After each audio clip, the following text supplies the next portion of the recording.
আপনি জানেন যে একটি বন্দি বিনিময় চুক্তি রয়েছে আন্তর্জাতিক, যার প্রত্যর্পণ মাধ্যমে চুক্তি আছে। প্রত্যাবর্তন চুক্তি, বন্দি প্রত্যাবর্তন চুক্তি, যার মাধ্যমে বাংলাদেশের নিরাপত্তার সাথে সংশ্লিষ্ট যারা রয়েছে তাদেরকে ফিরিয়ে আনা হয়।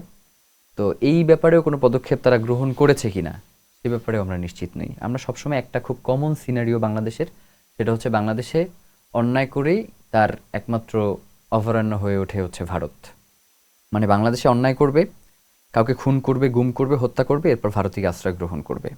তাহলে এই যে আন্তর্জাতিক বন্দি বিনিময় চুক্তিটা রয়েছে, এইটার আসলে সার্থকতা কী? মানে সে যদি আমার দেশে যারা অপরাধ করে বেড়ায় তাদেরকে সবসময় আশ্রয় প্রশ্রয় দিয়ে রাখে, সামনের দিনগুলোতে আমরা অনুপ চেটিয়াদেরকে তো ফেরত দিব না। সামনের দিনগুলোকে এই রাষ্ট্রদেরকে, অনুপ চেটিয়াদেরকে রাইখা দিতে হবে, যাতে করে সে বাধ্য হয় আমাদের দেশে যারা হত্যাযজ্ঞ করে, আমাদের দেশে যারা গণহত্যা চালায় তাদেরকে ফেরত দিতে।